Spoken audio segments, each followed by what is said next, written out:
Hello, All About Agatha listeners. This is a quick note before we get started on our episode proper. I've got a book tour in 2 weeks, and I have a new event that I've added to it at the end. So real quick, on Sunday, May 4th, I will be appearing at the Kensington Cozy Con South in Marietta, Georgia. That is in conjunction with the Bookworm Bookstore.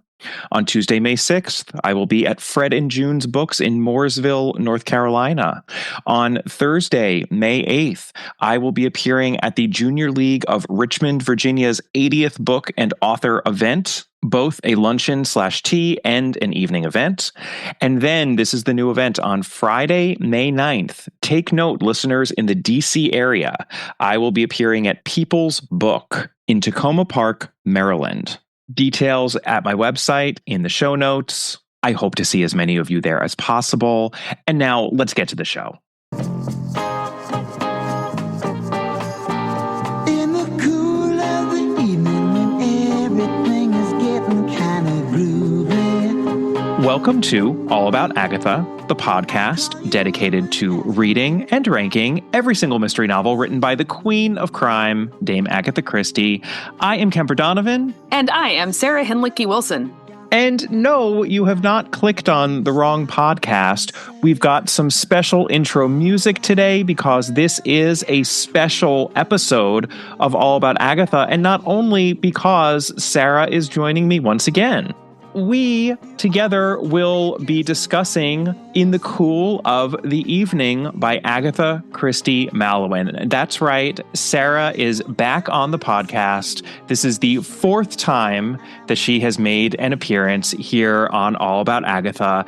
And at this point, we have gotten into a groove, speaking of groovy things, when it comes to discussing the short stories collected in Star Over Bethlehem and Other Stories, which was first published in November of 1965 by Christie's longtime publisher Collins, and in the same year in the U.S. by her longtime U.S. publisher Dodd Mead. So far, so normal, and yet, as many of you already know, as Sara and I have already discussed 3 other times at this point, these stories are unusual within the Christie canon in that they are not mysteries or thrillers or even capers, but meditations, we could say, on religious themes that interested Agatha Christie on a personal, perhaps even a spiritual level. Let's just take out the perhaps, definitely on a spiritual level.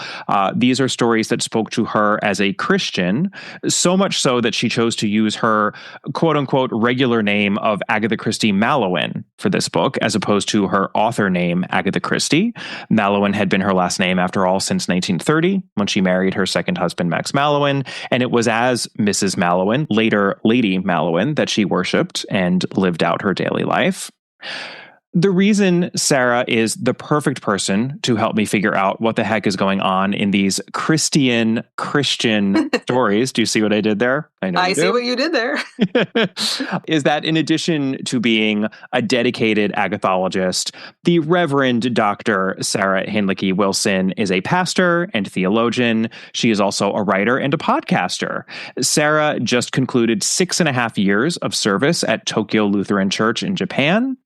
She is presently enjoying some travel time. She's reconnecting with extended family who have been so far away for so long before she settles back in the States this fall. She has written, edited, and contributed to numerous books, published hundreds of articles, including one on Miss Marple and low anthropology, which we discussed in our first episode, and another that we have discussed titled Agatha Christie, A Very Elusive Christian. Currently, she hosts the podcast Queen of the Sciences, Conversations Between a Theologian and Her Dad, and she also has a Substack called Sara Hinlicky-Wilson Stories, both of which I have linked to in the show notes. Sara, welcome back. Thank you, Kemper. And as I always say, 4th time's the charm. Yes, I always say that as well. Funny you should say that. So, as I mentioned, Sara and I have put out previous episodes covering these Star Over Bethlehem stories around the Christmas holiday. We've done some Christmas Christies for Christmas, but given that there is another holiday on the Christian calendar that is just as important as Christmas, I think many would argue it is in fact the most important holiday in the Christian calendar. I thought that it would be appropriate to release our next episode together as a Christie for Easter.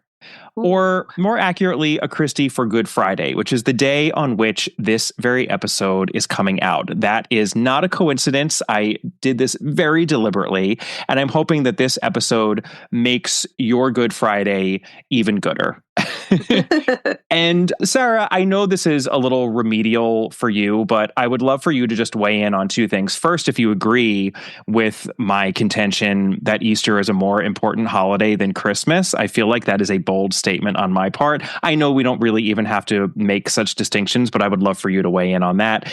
And also, for those of us who did not grow up in Christian households or who might not have so much familiarity with the Christian religion, I'm wondering if you could just give us a really quick rundown of what Good Friday means, what it is, and the significance of the Easter holiday overall. Well, thank you for that invitation. And it's really not remedial. There is nothing that is more important than going back to the basics again and again. So yeah, this is my bailiwick, standard fare for a pastor.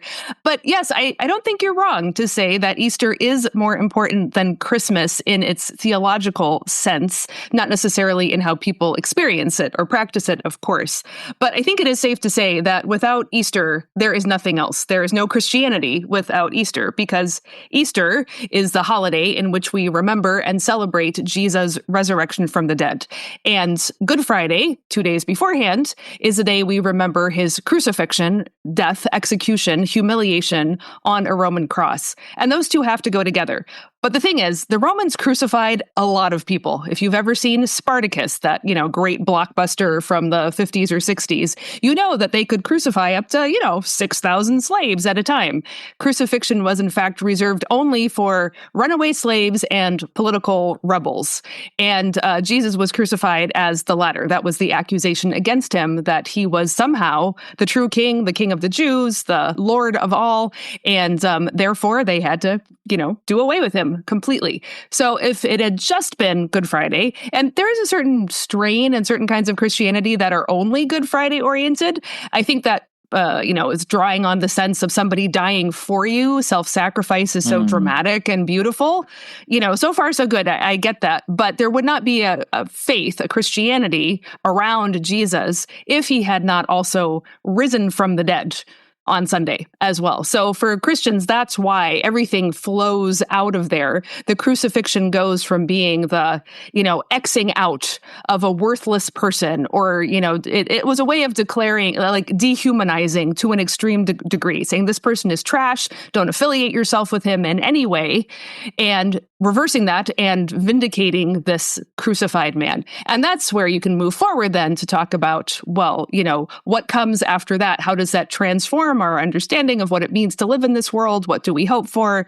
You can look back in the other direction and say, well, if this Jesus is the one who was crucified and raised from the dead, then what can we say about his whole life and his birth and his conception? And of course, that's where Christmas comes in.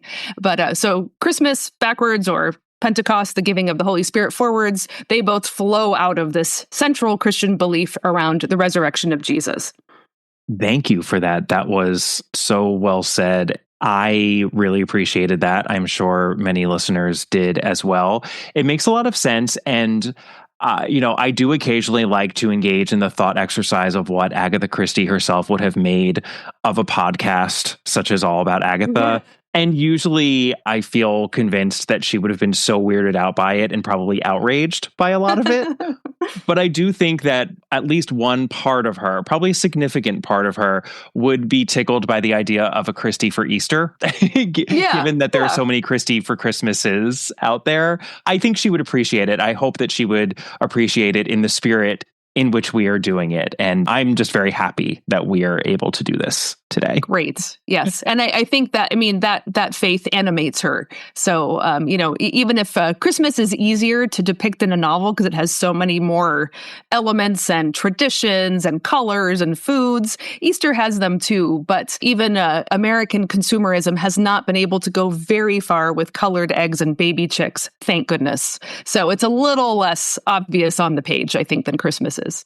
Yes, agreed. And that is true. I mean, we should acknowledge that at least in the United States, I don't know how it is in other countries. And if, there are listeners out there, I love the global reach of this podcast. I always love hearing about different traditions. I remember when Catherine and I covered Halloween Party, people wrote in about their different Halloween traditions, and it was really lovely. But at least here in the United States, for me, with two young children, there's just a sense in which Easter has commercially become springtime Halloween. Actually, speaking of Halloween, it's just candy in springtime. Like it's, and it feels so, the traditions are so bizarre when you start to think about them. The idea of a bunny rabbit with eggs and like lots of chocolate and just the sugar thing. It's a little bit bewildering. And I think it's actually really useful that we're talking a little bit more about like what the Easter holiday means and trying to apply it to a story that, to be clear, is not really about Easter per se. Like this is not a story about Easter, but Sara and I were talking a little bit before we landed on doing this story. We only have two left, so we had, not many options here, but we decided that this would be the better story to talk about during the Easter holiday. And we'll get into why, I'm sure, as we start breaking this down. So let me just get spoilers out of the way real quick here. The following short stories and novels will be spoiled to varying degrees during my and Sara's conversation. The Man from the Sea, The Mirror Cracked from Side to Side, The Murder at the Vicarage, Nemesis, Ordeal by Innocence, Passenger to Frankfurt, and They Do It with Mirrors. You have all been warned. Let's get into In the Cool of the Evening, because we have a lot to discuss here. As is the case for every single one of the stories in the Star Over Bethlehem and Other Stories collection, there's a lot going on here. I, for one, have a lot of questions, and I'm hopeful that Sara will be able to answer at least some of them. I am dispensing with our usual mystery breakdown, even though we could try to force that framework onto this story. I think it would mainly be tedious as opposed to revealing in this case. The truth is that there isn't a mystery in this story, even though there absolutely is a mysterious figure.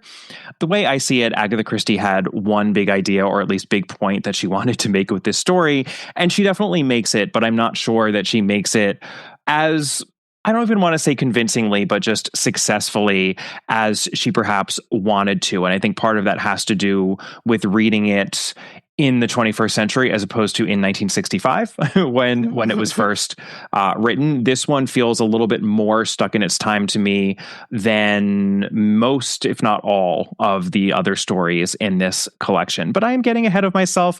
Let's just start talking about what happens in this story. And Sara, I would love if you could take it away. You bet. And I think what we'll see right away, as you were alluding to, there's no mystery really, but there's a lot of suspense. And the story is really good until she explains the source of the suspense. And then it kind of all falls apart. But we'll enjoy the suspenseful parts while they go. So the story opens during Evensong, which is the evening prayer service on a Sunday in the Church of England. And the church is fairly full. She even observes that evening services are fuller than morning services. So I guess even in the 60s, people wanted to sleep in on a Sunday. We presume that we're in some English town with a nice church. And we are introduced to a Mrs. Grierson and her husband, and they are worshiping together. They are kneeling side by side at the fifth pew on the pulpit side. So, pretty prominent. A lot of people behind them can see them praying devotionally, and they're close to the rector when he preaches. And Mrs. Grierson's external presentation is very mild-mannered. But immediately, Christie lets us know, Mallowan lets us know that Mrs. Grierson is praying so intensely and passionately on the inside that her prayer life is in no way corresponds to her outer looks. And she concludes this prayer with thee all things are possible, which is a quotation from Matthew 19:26, or a paraphrase of it, where Jesus says, with God, all things are possible. So we know she is really passionately caring about something, despite her calm exterior. Yeah, and even though I just said I wasn't going to impose the podcast's usual mystery breakdown on this story, I have to say I was really struck by the way that Mrs. Grierson's outer appearance is immediately contradicted by her inner mental state, and it just made me think of the world as it appears to be versus the world as it is. That is, the core disconnect that exists in every mystery, in so many stories, not just mysteries, but particularly in mysteries. And you know what? I can make a specific reference to a Christie text here. The Quinn Satterthwaite short story, The Man from the Sea, beloved short story from the Mysterious Mr. Quinn collection, beloved on this podcast, certainly. One of the few true Christie-ish mystery elements that exists in that story is the fact that while this female character is praying fervently in the midst of a crisis, we think that she is praying for one thing, but she actually turns out to be praying for something very different. And I won't get into it now. It would take too long. If you know, you know. And if you don't, go read The Man from the Sea. You will not be sorry. But yeah, this just felt very Christie-ish to me. Because Christie doesn't just tell us that the inside and outside don't match up. She really does describe it in vivid detail. Mrs. Grierson is described as kneeling decorously, her elegant back curved. And that is a good description. I can see that. I can see her in her Sunday best, and she's kneeling, and she just looks so elegant. And I can see the people behind her sort of gazing at her. And it does feel like we are definitely in England, and it feels like we're present day. Like, this is not a promotion in the highest situation where we are in a fairly distant future. Like, this is our regular world. And I think that description of the church and the good seats, the sort of choice location, goes a long way towards selling that right at the beginning. But then that image is immediately contrasted with an entire paragraph's worth of dialogue in which we can really feel that Mrs. Grierson is at her end here. Like, she is desperate for someone she cares about to be healed in some way. And I wonder if we should even just read it out, because it's a really striking way to begin the story. It really does. And again, if you are familiar with patterns of Christian prayer, she is already doing so much in this prayer of Mrs. Grierson. So here, I'll read it first and then comment. Please. So she prays, God, help him. Have mercy upon him. Have mercy upon me. Cure him, Lord. Thou hast all power. Have mercy. Have mercy. Stretch out thy hand. Open his mind. He's such a sweet boy, so gentle, so innocent. Let him be healed. Let him be normal. Hear me, Lord, hear me. Ask of me anything you like, but stretch out thy hand and make him whole. Oh God, hear me, hear me. With thee all things are possible. My faith shall make him whole. I have faith, I believe. I believe. Help me. So she's screaming out, help me at the end. Yeah. Like she's in real, almost, it feels like she's in peril. Yes. But what's so interesting, what Agatha does amazingly here, is go back and forth between Mrs. Grierson's prayer for this boy and Mrs. Grierson's prayer for herself. And that's already kind of what puts us on notice. So, of course, we like to get super into the weeds here. So let's talk about italics for a second. Let's do it. In the opening, she says, have mercy upon him, normal. Have mercy upon me, italics. So who's more important here? The italics here are indicating that actually she cares a little bit more about herself, even though she's asking for someone else to be healed. And then later on, when she says he's sweet, he's gentle, he's innocent, you're kind of like, so what's wrong? Then she says, let him be normal, again, in italics. So I think this is maybe part of the suspense that's being evoked is, well, if he's so sweet and gentle and innocent and you want him to be healed, but then you find out he's not normal, what can that even mean? And I think at the very end, when she says, my faith shall make him whole, and she says, I have faith, she speaks about it like it's a possession. And this is, like her own personal possession, like almost like she's wielding her faith like a weapon. So there is a definite illusion going on here. So there is a story. I'm going to do the version from Mark chapter 9, the Gospel of Mark chapter 9, where, there's lots of healing stories in the Gospels, but there's one particular one where a father comes to Jesus about a boy who has seizures. And so the father says to Jesus, if you can do anything, have compassion on us and help us. And Jesus responds a little bit challengingly, if you can, like he's putting back in quotes what the Father has said, and then continues, all things are possible for one who believes. So what's so interesting about that phrase is that, well, how misunderstood it has been, because it sounds like what he's saying is, if Jesus is saying, if you believe enough, you can make anything happen. And that seems to be what the mother has, Mrs. Grierson, has taken away from this.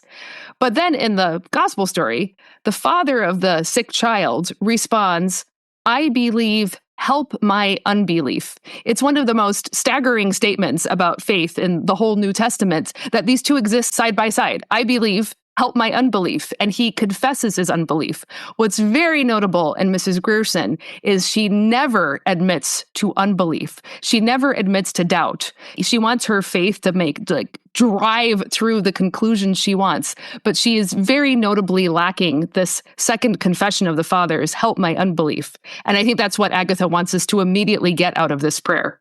So the issue in the quotation from the book of Mark, what you just told us, is that he puts a conditional on it when the Father says to Jesus, right, if you can do anything, have compassion on us and help us. And Jesus saying, if you can, is kind of his way of saying, like, excuse me, right? Like he's like, if? Did you just say if to me?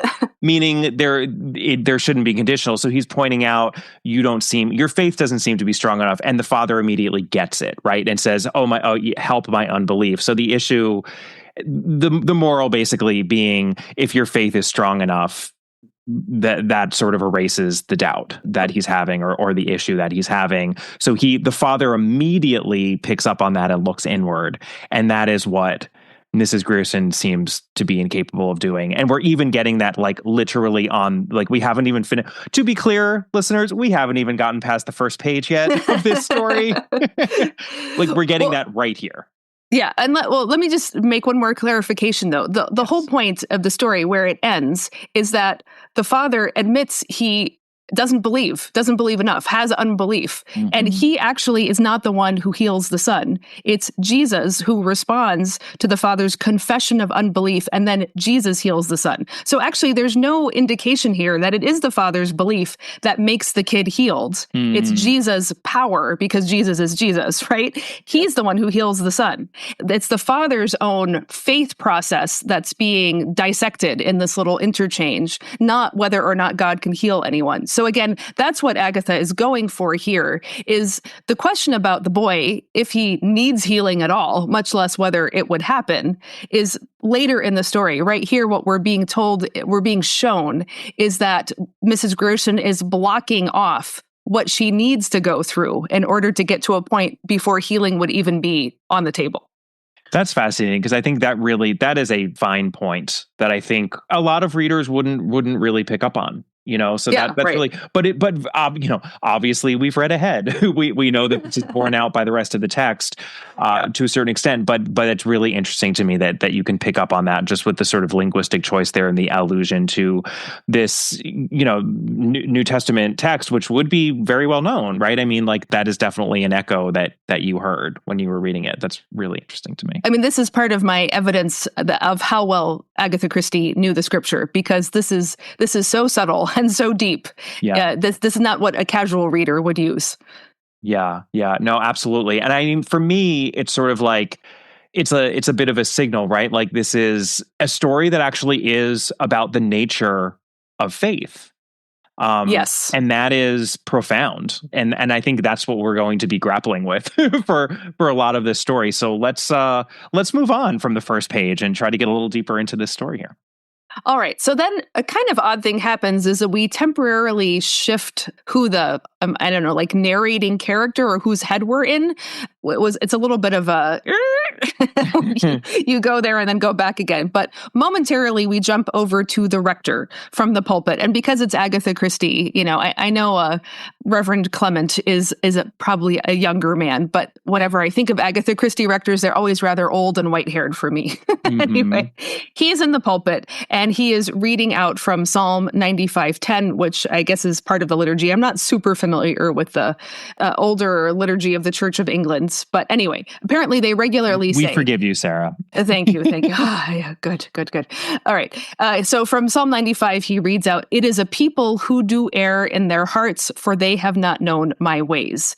And then the rector, he's good and he's good-hearted. He's not as eloquent, though, as he would like to be. He can't put into words what he wants his people to understand.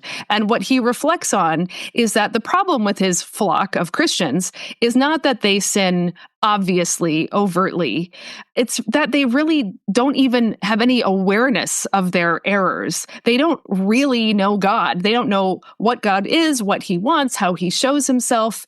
And then the rector concludes, but they could know, and they choose not to. So he, in his own mind, concludes ignorance is no defense for them against knowing God because they could and they don't want to. And this maybe is part of his sermon. It's not entirely clear. But at the very end, before we leave the rector's mind, he reflects how he'd put it very badly. He hadn't made his meaning clear to them at all. And then he wonders, of his own congregation there, how many of them really knew God? And I think we can clearly infer from that the idea is very few, but definitely not Mrs. Grierson. Yeah, and it is a weird point of view shift because it really starts with more of an omniscient third-person narrator, and it's not like the narration becomes first-person or anything. It remains third-person, but it sort of it swoops into the head of the rector just very briefly to make this point, and then it swoops right on out. So it just feels like, obviously, this was important. This was important enough to, I think, for that awkwardness. She was willing to do that. And, you already mentioned Leonard Clement, but I have to say that this rector reminded me of a bunch of the ecclesiastical characters in Christie. I mean, I think it's not just, our dear Leonard from The Murder at the Vicarage, but there are a number of kind-hearted men who tend not so much to have the gift of rhetoric or elocution or persuasion, whatever you want to call it. And I think Christie almost seems to love them all the more for their snoozeworthy sermons, like for their just sort of ineffectual nature. To me, it's almost as though their shyness, their diffidence when it comes to speaking out on moral themes is kind of evidence of their goodness. And I think that really makes sense in the context of some of the other stories in this collection. We talked about this when we covered Star Over Bethlehem, the titular story, and also The Island, which I believe is the last story in this collection, where humility is the best evidence of a person's moral worthiness. Like Christie, and I can't not say Christie rather than Mallowan, but we all know who I mean. Christie, I think she holds that so high, and we see that even in her mysteries as well, but very much here where she's pondering, I think, more religious kinds of themes. Humility is almost the ultimate virtue, and that just seems to be something that these rather bumbling ecclesiastical men sometimes, it's almost like that's what they're showcasing. I'm perhaps not being totally fair to Leonard Clement. I don't think she comments all that directly on his sermonizing, but I certainly got the sense that he might not be the most dynamic speaker in the world. And the same definitely goes for Julian Harmon, husband of Bunch.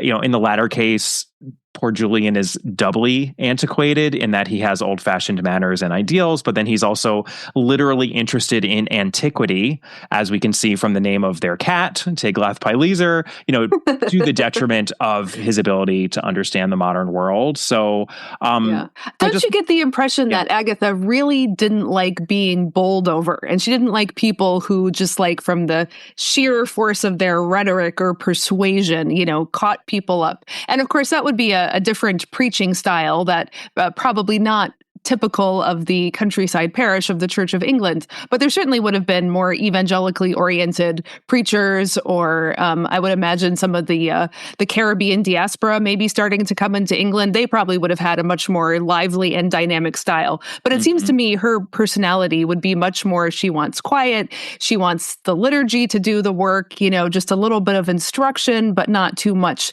exhortation, or, she'd probably find me way too loud and obnoxious a person herself. herself. So I think you're on to something, and her idealized vicar is just very gentle and, maybe is a little bit boringly, more on the moral stuff than the doctrinal or the, call to faith, confession kind of things. But I think she's definitely holding up her ideal here. And I think she's also making the point, perhaps, that in the end, how do you break through to someone? Like, how do you lead someone to know God? The rector seems to think it's finally up to the person to decide to know God. I would probably take a slightly different, more of a obviously Lutheran sort of way and say, I think God has to break through to people. We'll get to that a little bit more when we talk about faith. But I think the idea of a clergy person forcing it on someone just does not suit her sensibility. And fair enough so far as that goes. Yeah, no, I think that's absolutely anathema to her. And I think she would even think, it at least makes me think of those characters, the dare I say, Hitler-like characters that she creates in the Capture of Cerberus, the version that was not published because it was so, it came so close to, what was actually happening in terms of the Nazi regime at the time. She had that character who had that sort of gift of the tongue. And also in Passenger to Frankfurt, this is actually not the last time that I will be mentioning Passenger to Frankfurt in this episode. Whee! But that character as well, she's so distrustful, I think, of these people who have that gift of persuasion and who exhort and compel and persuade en masse, especially. I think that's what it is. It's sort of a horror of of imposing a moral philosophy or viewpoint on people en masse. And it seems like these bumbling Anglican sorts of characters, they know that. And yeah, I mean, that to me, that it strikes me as, I guess, wouldn't that be like very Calvinist sort of, the idea that like, it's really just like, this is all like internal, like it's up to you. You have to figure it out. This is like your kind of, it's like, it's between you and God. And like, that's it. And, we've talked a little bit about how Christie perhaps in some ways is high Anglican, but this is rather low Anglican, I suppose, like, which is interesting. There's a lot to untangle there. I think this actually is high Anglican because I think what she wants, what Agatha idealizes, is the regular worship attendance, prayer, and liturgy doing the slow work of transformation. She does not like the big gesture, and the rector's very mild sermons fit with that. Calvinists can range quite a lot in their preaching styles, from more like this rector to more powerful. You probably were forced to read Sinners in the Hands of an Angry God by Jonathan Edwards in high school, or it was still being assigned when I was in it, which is terribly unrepresentative. But no, Calvinism is not just privately between you and God. But I mean, if it's a question of faith, that is between you and God, but it's not like there are no other players or no other sources or no other voices at work. Right. And that too, it's this, so much of this, I think, just comes down to personal predilections, right? And sure. And like all humans, she is not entirely consistent with that. And like, I think sometimes she, seems to veer more in one direction, but certainly in this one, yeah, it's just interesting how the bumbling aspect of some of our favorite ecclesiastical characters in Christie, I think, helps line up with this kind of tendency she seems to have, or at least this viewpoint that she's really airing in this story. And this is just an excellent moment to tease something that Sara and I have coming up on the podcast in the nearest future, because we are going to do an episode that is not about Star Over Bethlehem and collected stories, believe it or not. We are going to do one of the themed episodes, another themed episode on the podcast. I have so much fun doing these. And ours is going to be all about the clergymen and women, maybe, of Agatha Christie, all of the different ecclesiastical characters, people of the cloth that we have in the oeuvre. There's so much to discuss there, including, I'm just going to tantalize you all with one little factoid that I came up with recently while I was having an in-depth discussion with some of you listeners over on Patreon. I don't believe that a member of the cloth is ever unveiled as the murderer in all of Christie. And I'm talking novels, I'm talking short stories, I'm talking plays. everything. That is a bold statement, and I look forward to someone telling me I'm wrong, which is a little bit why I'm airing it now, so that I can have corrected myself by the time Sara and I do the episode. So please do write in. To be clear, I'm not saying that there aren't ever any bad, quote unquote, bad clergymen in Christie. I'm looking at you, Hawes, speaking of the murder at the Vicarage. But yeah, let me know if you fiercely disagree with that statement. And this is all fodder for another episode, and I will stop talking about it because I don't want to take away from when Sara and I do it. And I think we should probably get back to the story. Hey, there's an idea. Okay, so Janet Grierson, we go back to her one more time with her impassioned prayers, fervor, desperation, a matter of will, of concentration. God was all powerful. If she could reach him. And then her husband touches her. She kind of comes to herself and they leave. He is obviously picking up on what's been going on inside his wife's head. He is pale and he dislikes intensity of any kind. And maybe that is where he is again the avatar for Christie and her preference for the bumbling, ineffectual vicar. No intensity, please, especially in religion. Anyway, so they leave, and as very typical after church, you hang outside, you chat with the other people there, about very inane things, about hats first, and then about children, and as one does.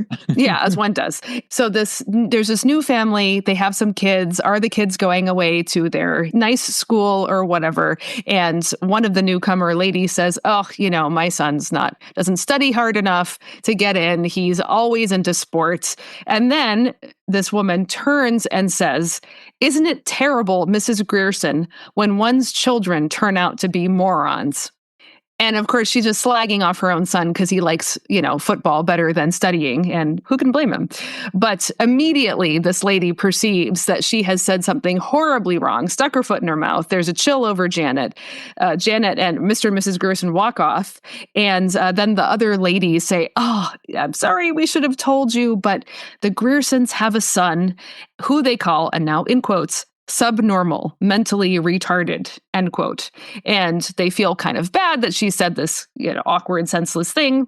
But they decide that Janet is, after all, rather sensitive. She takes these things too hard. Yeah, I think we should just pause and note that both these terms, moron and mentally retarded, these are terms that are widely recognized nowadays to be offensive. It's why we don't hear them much anymore. But back when Christie was writing the story, which, as a reminder, was the mid-1960s, the collection came out in late 1965, these terms definitely would not have had quite the same sting that they have for us today. I think they do have a sting. They're meant to have a sting in the story, and we certainly see that effect on Mrs. Grierson. But they were definitely more accepted then, which is why I think she has this depiction of polite society, right? Just sort of having this nice after church chat. There are some listeners out there who would be annoyed with me if I just didn't mention that the name of this new family is the Lampreys. They've taken Island Lodge. It's a house that apparently floods in winter. But Mrs. Lamprey did remind me of the Mrs. Lamprey who was the postmistress in Market Basing in Dumb Witness. So, could be a relative. Who knows? I always feel like we could always be near Market Basing since we really have no idea where exactly it is in England. So maybe this is a member of the extended family of Mrs. Lamprey from Market Basing. But yeah, I think that we should also point out the crucial fact in terms of just the usage here of those words, that this isn't Christie or even that roving third person narrator who is using those terms. It is the rather obviously obnoxious churchgoers, the Lampreys and the Stewarts, who are the ones that are actually using these words. So perhaps Christie is, showcasing some distaste herself for these terms, or at least for the prevailing attitudes around these terms. Will that perhaps be borne out as we get further along in the story? We shall see. One other thing before, Sara, you bring us further along on this story, since we're now 3 pages in as opposed to 1 page. I just want to point out that we learn at this point that Mrs. Grierson's husband isn't just Mr. Grierson, he is Major Grierson. So that's right. We've got this pale man who dislikes intensity. He's another stodgy old military man, a character type that Christie loved to deploy in her stories. As a longtime Christie reader, I am primed to dismiss this military type, but perhaps we should keep an open mind about him since sometimes these military men surprise us in Christie stories. Very true. Very true. Well, let's go on because now we're getting to like one of the suspense points. Like, what is actually going on with this boy? And so we've been told what to think of him. We're going to talk about this a lot, but I just want to say I felt like this little boy does not seem to me like based on an observed child with some kind of developmental or other cognitive disability. He seemed kind of made up for the purposes of the story. So just letting listeners know as we kind of talk through these things, you're not really going to recognize the kid. I feel like, I don't know if you had a different impression, but it seemed more like the disability was there to make a point than to actually be observed the way like the Anglo-Indian captain is an observed character in Agatha's world. This one didn't feel that way to me. I was not bowled over by the realistic nature of the depiction of young Alan. Let's just say he did not come jumping off the page and into my mind's eye. Let's put it that All way. right. So, okay. Listeners are on notice. So anyway, so Janet and her husband walk away and the husband says, they didn't mean anything by it. It was just an accidental choice of word. And she says, yes, I know. And then very interestingly, the husband says, Janet, can't you try? Try what? Try not to mind so much. Can't you accept? And immediately she interrupts him. So we get the impression this is a conversation they've had before, but not too often because she's really touchy. And you also get the sense that the husband, Mr. or Captain Major Grierson, Major. Okay. The Major has accepted their son and the mother still has not. So Janet, in her high and strained voice, goes on, no, I can't accept it. Something has to be done. He's physically so perfect. It must just be some gland. I have to say that in an otherwise serious place. That really cracked me up. The early 20th century was really into glands as being the source of all troubles and the source of all fixing. And then she says, the doctors, they can find something, injections, hypnotism. And then we find out from their ongoing exchange that she is just dragging this boy to doctor after doctor, trying to find something. So there's, this perfect physical body. We've also heard from her that he's sweet and innocent, but something is in his mind does not fit where she thinks that he ought to be. So anyway. Sorry, I would just interject. Glands, this is not the only time that glands come up in Christie. In exactly that way, the idea that somehow addressing a glandular issue could affect a person's character even. I believe it's in Nemesis that we have this doctor character who just has all sorts of outlandish and ridiculous opinions about things. Ridiculous to me. And glands definitely come up. And they may come up one other time as well, actually, in the canon. But if I can figure that out, maybe I'll insert something here from in the future. Future Kemper here. Conveniently enough, the other novel I was thinking of was The Murder at the Vicarage. In that novel, Dr. Haydock talks about glandular secretions, how you can have too much of one gland, too little of another, which could potentially turn someone into a murderer. And I already mentioned Hawes in this episode, but let's never forget that in The Murder at the Vicarage, we have a character who gets sleepy sickness, which turns him into a thief. It actually changes his character. So there's a whole lot of that going on in The Murder at the Vicarage. And then in Nemesis, we have a different doctor much later in the 20th century who actually talks about genes to give Dr. Wanstead his due. Not that he really deserves all that much. Dr. Wanstead is concerned with genes, not glands, but in Nemesis, Archdeacon Brabazon does mention glands in the context of character. I had made this contrast when I covered Nemesis, which was why I remembered the glands thing happening in these two different books. I'm sure that we have glands in other Christie stories. Feel free to get in touch with me if any others come to mind. All right, back to the episode. I feel like she kind of uses it as almost a placeholder for, wow, this person really has some, outlandish ideas as to what medicine can do. And isn't this kind of silly? Yeah, it seems like by the time the story came out, glands should have not been an active thing. Like, I know that there's a couple of, at least one, maybe two Dorothy L. Sayers novels where doctors who are into glands come up, but those are like from the 30s. So It seems like, yeah. But I think this does really represent her desperation for anything. And so that really helps us, kind of push forward the difference in these parents, because when Major Grierson says she should accept the child as he is, she in turn accuses him of giving up. And she says, besides the fact of seeing all these doctors, she prayed again today. She prayed for their boy. And then he says a sentence which should startle everyone: "You pray too much." Now, obviously, we know Christie is a faithful Christian, so this is a very pointed kind of criticism. And Mrs. Grierson retorts, "How can one pray too much?" And goes on to say, "I believe in God, I tell you. I believe in him. I have faith, and faith can move mountains."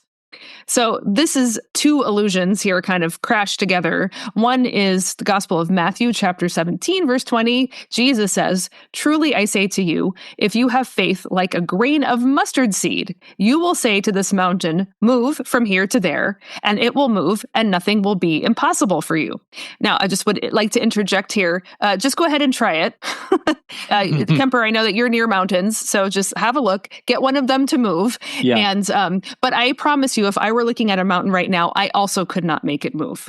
So the purpose of this exercise is not to give Mrs. Grierson a weapon against God to say, "I have faith, therefore you must heal my son," but to point out that she does not have faith. I do not have faith. You do not have faith. It's going exactly in the opposite direction of what she wants it to. But then also, the other illusion, which I don't think Mrs. Grierson is consciously aware of, but is where Agatha's critique comes in. This is from 1 Corinthians chapter 13, which I bet you nearly everybody has heard read out at a wedding at one time or another. It goes like this: "And if I have prophetic powers and understand all mysteries and all knowledge, and if I have all faith so as to remove mountains, but have not love, I am nothing." So that's very striking too. I think what is happening here is Mrs. Grierson is saying, "I have faith to move mountains," which she obviously doesn't. But it wouldn't matter even if she did, because she doesn't love her son the way she's supposed to. And I think that's really what Agatha wants us to take away from this exchange here. That's really interesting. And I just have to ask you, I know this is a really stupid question, but I'm No going to stupid ask it questions. anyway. For that quote from Matthew, "Truly I say to you, if you have faith like a grain of mustard seed, you will say to this mountain, 'Move from here to there,' and it will move, and nothing will be impossible for you." So faith that is like a grain of mustard seed is strong faith? Oh, that's a great question. No, it means it's tiny. Have you ever seen mustard seeds? Yes. They're itty bitty. Yeah. Okay. So basically what it's saying is that even if you actually have the teeny tiniest bit of faith, that like a grain of mustard seed, that true faith will move a mountain. Right. So and nobody has ever moved a mountain by faith. Right. And the point of that is no one actually has even that teeny tiny amount. That's how little of a true faith that there actually is. Right? Yes, exactly. It's meant to be provocative, and it's meant to shift the locus of attention from our own powers to God. And that's exactly what Mrs. Grierson has failed to understand again and again. Every time she talks about her faith, like I keep saying, it's a weapon she's trying to deploy against God to get what she wants. And even alluding to a verse that should tell her the exact opposite, she can't hear it. Right. And that's what the rector is seeing. She doesn't know God. She can't even hear her own words. Right. Please continue. Yes. So anyway, then Mr. Grierson tries again, and he accurately understands what's going on with her. You would imagine, being her husband and all. He says, "You can't give God orders, Janet," which he's really nailed what she's trying to do her with her so-called faith. And she blasts back, "What an extraordinary thing to say. I don't think you know what faith is," which is, again, beautiful irony. And then the major replies, "It ought to be the same as trust." But Agatha then the narrator immediately tells us, "But she was not listening." So when he finally is at the point of advancing or correcting or maybe breaking through with a better understanding of faith, that's exactly where she shuts off her ears. But then she makes a very telling observation. She says, today in church, while she was praying, she just had this terrible feeling come over her. And this is how she describes it. I felt that God wasn't there. I didn't feel there was no God, just that he was somewhere else. But where? And she wonders, well, if God is not in church, where is he? And how would I find him? Yeah. And okay, I admit that I think this to me stood out as kind of the key passage in the whole story. We're kind of like right smack in the middle of the story at this point. When Major Grierson says that faith ought to be the same as trust, to me, it reads as though it were the thesis statement of the story. And I love that because, remember, I was saying don't underestimate these stodgy military types. Sometimes they surprise you in Christie. And hey, guess what? The Major seemed to be this kind of pale, dispassionate person. But again, perhaps in the world of Christie, the religious world of Christie, that's not the worst thing. Here's the thing. I'm not exactly sure what it means for faith to be the same as trust. What does that mean to you? Yeah, well, you've tapped your finger on a great debate in the entire history of Western civilization, but I'll try to make it last less than 2,000 years as I explain to you what this means. So I think there's two major ways of thinking about belief. So one is, I would say in popular discourse, one is that belief is like a lousy version of knowledge. Like because you don't know it for yourself, you can't verify it directly, you believe it. So it's like secondhand, not as good. It doesn't take long to reflect on the fact that nearly everything we know or think we know, we actually believe because it came from some trustworthy source. So like, how do you know that the sun goes around the earth? Have you actually done the experiments to verify? I mean, you could, right? But you personally probably simply have come to believe it when people tell you that, sorry, the earth goes around the sun doesn't go around the earth. I think I said that wrong. Okay, no, listeners, I really know how the solar system works. I was not trying to make any kind of point there about faith and science. Okay. And then, but I think the more popular religious way that faith is understood, which is a little closer to what Mrs. Grierson is here, is that it's your possession and that you somehow create it. You like create in your mind a mental state of agreeing with a like maybe checklist of statements about the Christian faith. Like, if you take the creed, I believe in God the Father, I believe in Jesus Christ, I believe in the Holy Spirit. Like, okay, yes, I can make my brain accept those things. And then from there, you get the kind of, well, if I can convince my brain to believe stuff, then God owes it to me to reward me for getting myself into that state, which, as you can probably quickly realize, if that is your model of faith, then it turns people who have faith is going to tend to make them feel superior to those who don't. And for those who feel like, I have trouble getting my brain into this state, like, well, religion is not an option for me, or belief in God is not an option for me, or even I would like to believe, but I just can't make my brain do that. And so what the Major is getting at here is he's much closer to the proper Christian or biblical understanding of faith, which is something more like a good word comes to you from the outside. So first of all, it's not like purely informational. Like the word gospel literally means good news. That's why you often hear it called that way, the good news. So it's not just neutral information, it's good information for you. It's also coming from God, and it's not just facts that you agree with or disagree with, accept or not accept, but it actually is transformational. And so in that respect, then faith is something more like responding in joy or happy, to good news that you have heard. And it creates now a relationship between you and God. So in that respect, faith is much more like the success of God's message breaking through all your barriers. Like what the rector lamented is, but people don't know God. But if they knew God, the whole relationship would be new and different. And as the Major realizes, it would be a trusting one. So Janet seems to think that because she has accepted these series of facts about God, then she can hold that against God and force him to perform for her. What the Major is trying to say is, if you could actually hear good news for you and for your son of the loving God towards you both, you wouldn't have to try so hard to change things. You could trust in God who gave you this son and made him as he is. And I think that's where, that, as you said, is the thesis statement Agatha's trying to get at. I mean, it feels like what's behind it is the notion of acceptance. Yes, certainly. But specifically, I mean, not acceptance in kind of the flat, like, okay, I can't do anything about it. Because obviously there are things like miracles, but the problem is, I mean, this is sort of transitioning now into the rest of the story, is that miracles don't alter the entire fabric of reality. And I often reflect, people don't object to miracles, they object to lack of miracles. So if you hear about a wonderful, like, healing, unexpected healing taking place, or a rescue or whatever, you can be grateful for that, but then you can think of 100 times it should have happened and didn't. And I think that's where Janet is really stuck. And she thinks she can force the miracle to happen. But what she really wants is, like, reality to be other than it is, and wants it to be other than it is right now. But the good news aspect of faith would not just be like, serenity or indifference or apathy, or even like everything is just fine the way it is and the way it's meant to be. I think in accepting faith, you can still be unhappy with the state of affairs, but it's forward pointing towards this bigger transformation that Agatha hints at, I think, rather unsuccessfully in the rest of the story. I have to tell you, I kind of wish the story stopped here. It's so good up to this point. It's so perceptive and wise about faith.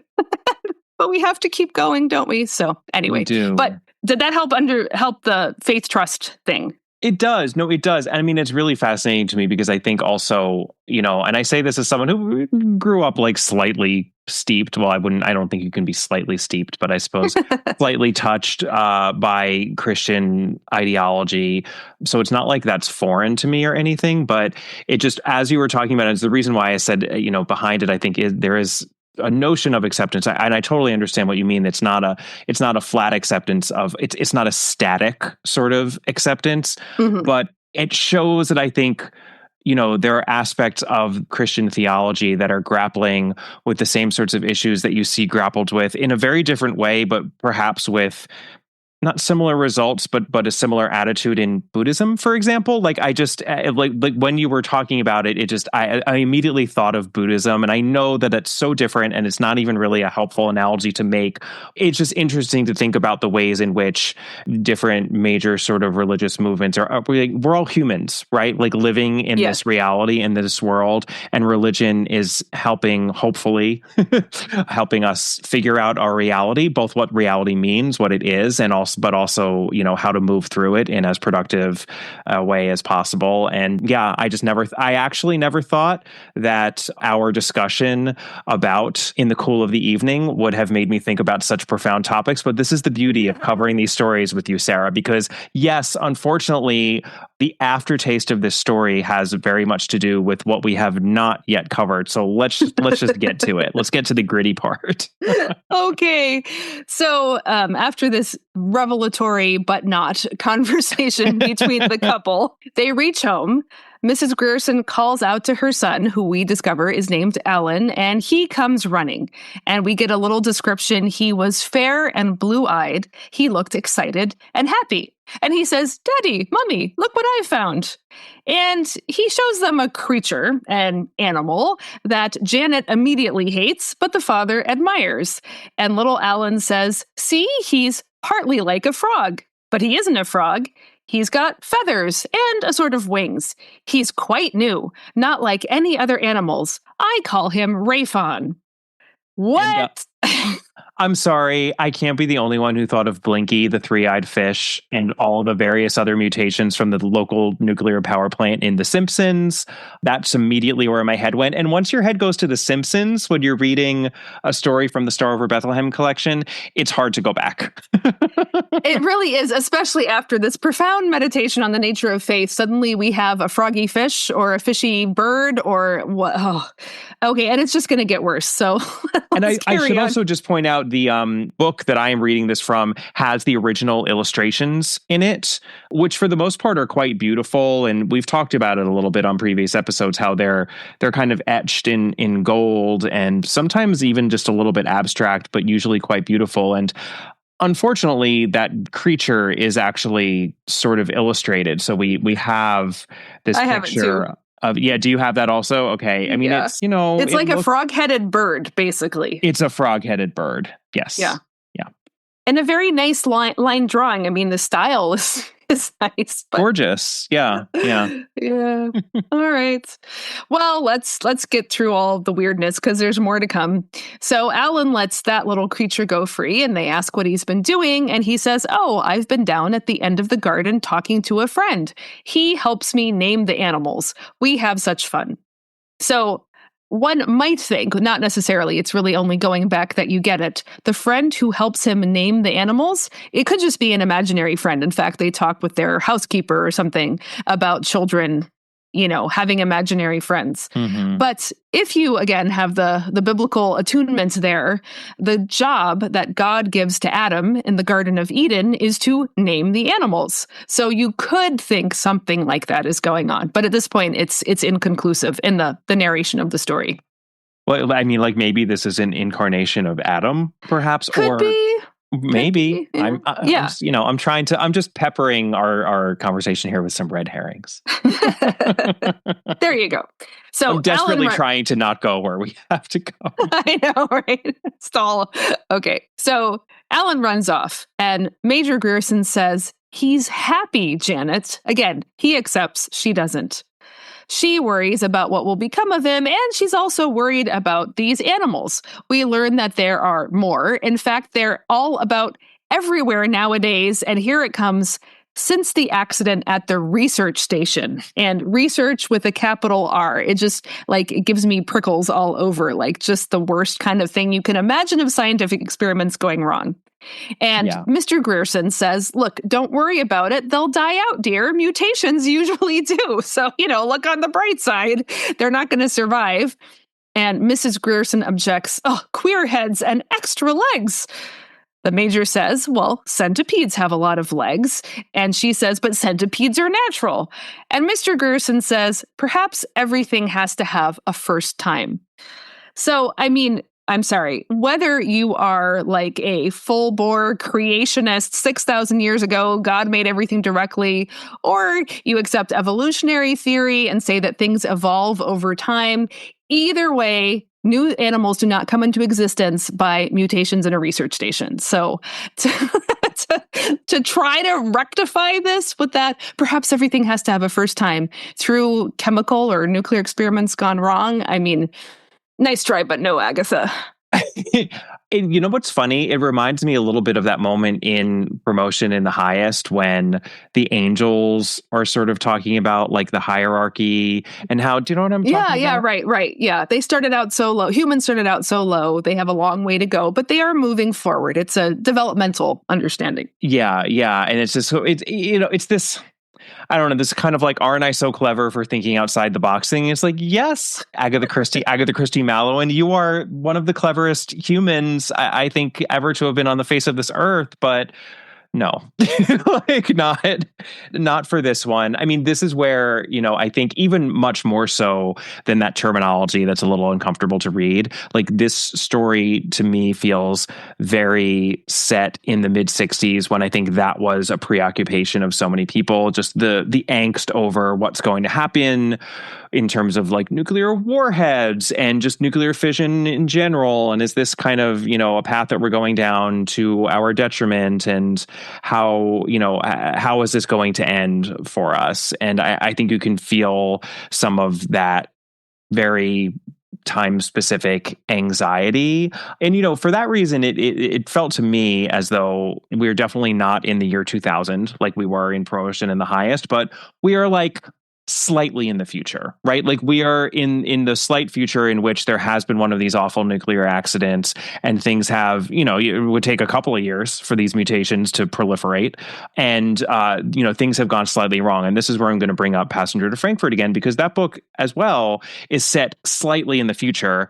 And for exactly the same reason, it was another worrywart sort of a book where, I think Christie was showing us that we, in our present day circumstances, are sort of on the brink of disaster, and that, this awful kind of future could all too easily be our near future. I'm not going to, I'm not saying this from any sort of a high horse. Like, I think I can actually relate to being stressed out about perhaps being on the brink of disaster. Am I maybe talking about my own personal experience in present day circumstances? I don't know. Perhaps you can draw that conclusion. But yeah, I mean, that's what, at least what it felt like to me, that's what she believed was going on here. That's what's at the heart of all this research station business. Did you have any other interpretation, Sarah? Because I'd love it if you did. Well, I think I talked in a previous episode we did together that a lot of these stories feel to me like she's trying to sort out how Christian faith fits into a modern and rapidly changing world. Mm-hmm. But I mean, it's not her specialty. And her horizons are rather narrow. I think if she'd had a more global picture of what was happening in Christianity, she would have felt more at ease and not needed to go to mutations to help her cope with these ideas. But I was reflecting, especially with this story, I mean, it is at most 20 years, at the time of publication, is 20 years since nuclear bombs were dropped for the first and only time, in fact, in the country where I am right now. And there has only been an arms race since then. It's only been a few years since the Berlin Wall went up, and the Cold War is really, really on. And I think also by this time, the first common awareness of ecological crisis would have been developing. I think Silent Spring was already published by this point. Mm-hmm. So like all the ways in which, we've seen this massive acceleration of technology, but also this mass sense of this could all go horribly wrong. I kind of felt like there was a little bit of wishful thinking here that, no, surely, even if the worst happens, something good can come out of it. Like, brand new species that are delightful and make a little boy happy. It didn't persuade me, but I kind of feel like that's part of what she's trying to grapple with here. Yeah, I mean, both the Cuban Missile Crisis and Silent Spring happened in 1962. So I think, and we have to cut her some slack, right? I mean, it was a stressful time, and I think she is she is trying to perhaps put some sort of a hopeful spin on it, which I suppose is appropriate in this collection. But yeah, it comes across as not only unbelievable, but oddly corny. It's like both grotesque and corny at the same time, which is really hard to pull off. It's just, and I think we had a little bit of, a similar reaction, or at least just like a slight aversion to some of the silly business that was happening in Promotion in the Highest as well. Like, I think that was the first of these stories. And there's a reason why Promotion in the Highest, In the Cool of the Evening, and The Water Bus, which will be our final story, why those are the last three that we're covering. And we covered all those other ones first, because I think they're the ones that have these slightly cringy elements to them. And yeah, I think I'm with you. I wish that this wasn't the image that kind of survives the read of the story, because again, it's just impossible not to think of these little mutated creatures this boy is cupping in his hand. We're supposed to be horrified, I guess, by Mrs. Gerson's horror at them, and I'm like, I'm kind of with you, Janet. Kind of with you. Yeah, well, let's be grateful that a young Agatha was not challenged to write a sci-fi story instead of a detective story by her sister. She definitely chose the right vocation. Don't touch that dial. We'll be back in a moment with the rest of our episode. We just wanted to take a moment to ask you, our dear listeners, for a favor. If you haven't already done so, we would very much appreciate it if you take a moment to, give us a rating or a review wherever you're listening to this podcast. It really helps the podcast out, because ratings and reviews make it much easier for other Christie fans such as yourselves to find our podcast. And the more ratings and reviews we get, the more people we can reach. It should take you a matter of seconds, and lucky you, we're going to provide you with those seconds right now, so go to it.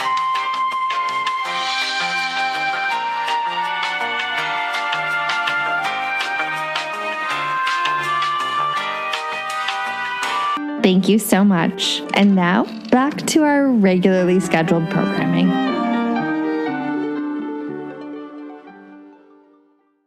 All right. Well, let's wrap up this weirdness here. So Alan is like darting around his parents and laughing, and he thinks the word church is funny, and he thinks it's funny that God would live inside of a house. And Mrs. Grierson says, well, God is up in heaven, up in the sky. And, you'll remember she's wondering in church, God wasn't there. She could tell that there was a God, but he was not in the church.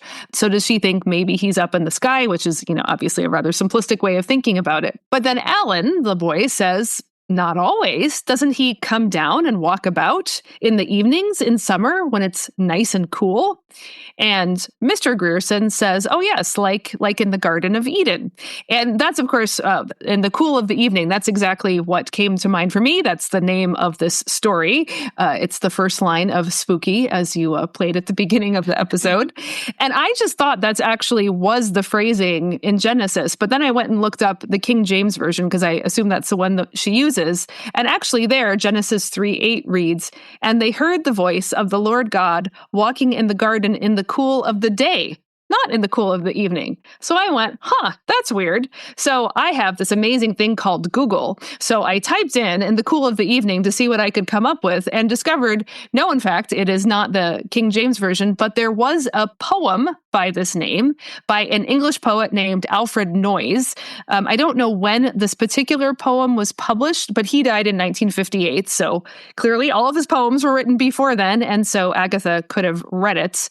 And this particular poem by Noyes in the cool of the evening is about the Garden of Eden. So it does fit the context of what she's doing well. So maybe she misremembered the King James Version, or maybe she was deliberately referring to this poem.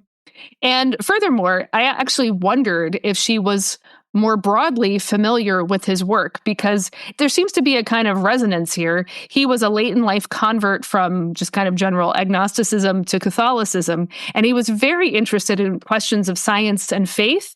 So who knows, maybe she was reading him, and that was where the idea for the story came from. I did not have time to do a deep dive on Alfred Noyes, but anyway, that seems to be a likely set of inspirations and connections here. Yeah, that actually reminds me of G.K. Chesterton, creator of Father Brown, very celebrated mystery author, especially with that new-ish series that many people have been enjoying, the TV series that was done of those stories. And he too, I think, found his faith as a Catholic. And, given that Father Brown is Father Brown, that seems to be kind of important to his mystery writing. And yeah, that's interesting. I have a feeling that just the phrase in the cool of the evening, as opposed to in the cool of the day, and perhaps it just kind of stuck in Christie's brain because she had read that poem, just sounded better to her. I mean, it is a very evocative phrase. I do. The title is one of my favorite things about this story, which isn't saying much, but yeah, I think that's right. I mean, it does. I mean, the fact that I misremembered it does suggest. Also, it just is more intuitive. Like in evening, it cools down. Cool of the day. Like when does it get cool during the day? Exactly. So, yeah. Like exactly what that is. Like that feeling of when it cools down and the sun has just set, but the sky is not black yet. Like that's what I think of when I think of in the cool of the evening. I think of that wonderful dusky twilight moment, which is so fleeting, and you begin to feel chilly, but you're not, the cold is not hurting you yet. It's very gentle. And it's just it's a beautiful sort of an image. So, and we should mention, and we will read this out when we're done with the story, but this short story is followed by a poem that is not titled In the Cool of the Evening. It is actually titled Jenny by the Sky, but it uses the phrase, it makes use of the phrase in the cool of the evening. And not every story in this collection is followed by a poem, but many of them are, and they tend to have some sort of thematic resonance to the story that immediately preceded them. There were a bunch of Christmas-themed poems for sure around more of the Christmas-themed fare earlier in the collection. And just to be the completists that we are, we will read out that poem at the end, because I think this is the last poem that we have. The last story that we have to cover actually immediately precedes In the Cool of the Evening, and there's no poem between the two. Very shocking for this collection. So We will get there. Well, let's get back to the story, which is somehow still not done. So Major Gerson brings up the Garden of Eden. And so that's kind of a clue that earlier reference to naming the animals was in fact meant to be an allusion to Genesis. So now finally we bring it on home to its bizarro conclusion. So Alan says, well, it's not the Garden of Eden, but his own garden where the new creatures exist.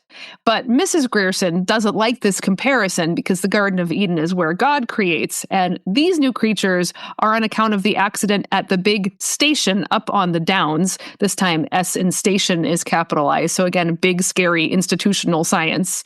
That's why these creatures exist. And according to her, it's very sad. But Alan thinks it's exciting to find these new creatures and to give them new names, and then he runs off to meet his friend again. At which point, this is where they have the exchange about children and their imaginary friends, but Janet is bitter that her son, at the age of 13, still has an imaginary friend. I have to say, at this point, I did another one of those record screeches, like he's 13, like the way he's presented. I mean, I don't know if this is like her attempt to make him, cognitively disabled somehow, but he just didn't seem like a 13-year-old in any respect to me. So again, it doesn't seem like a very closely observed child with some kind of developmental issue. Yeah, not a characterization that sings. No, anyway. And then we get to the final scene. Now Alan is in the garden with his friend. And as far as we can tell... Are we going to learn by the end of the story, Sarah? I think we're going to find out. And we're going to find out he's not imaginary. Not at all.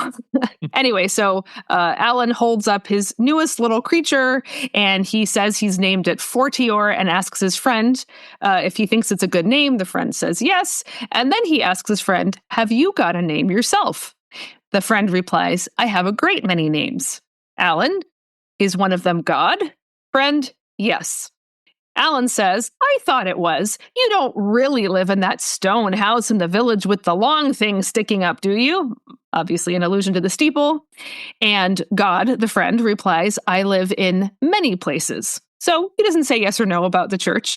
Maybe he just clears out when Mrs. Grierson goes there to pray because he doesn't want to hear her prayers anymore. Who knows what that's supposed to mean?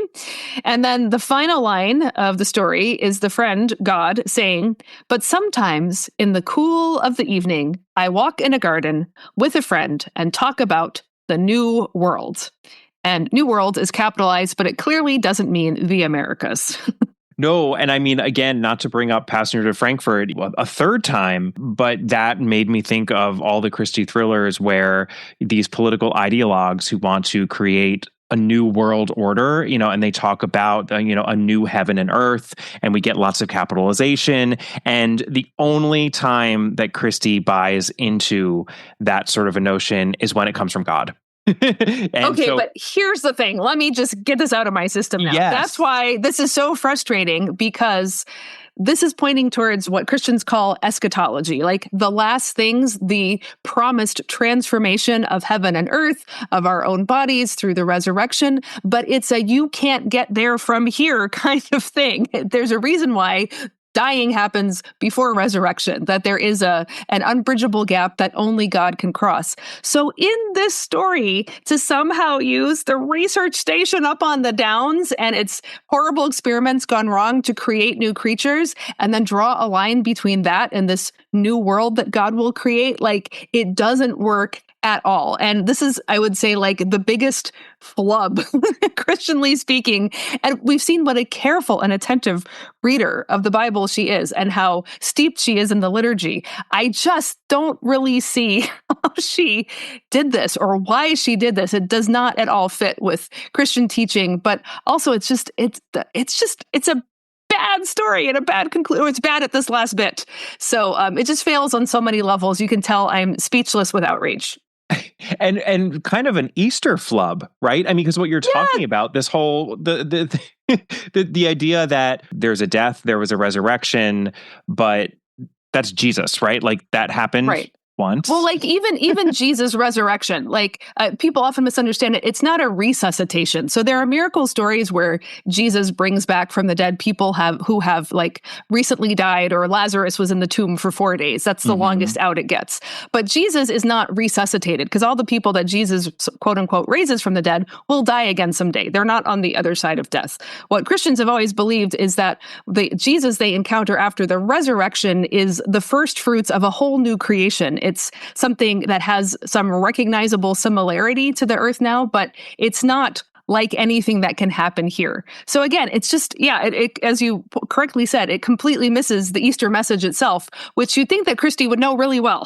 So again, I just don't get it. How did she do this? Like the singularity of that. Whereas, I mean, I will say this in defense of Christie, because I think that you're almost in some ways giving her, or giving the story, too much credit for having that precise or coherent of a message.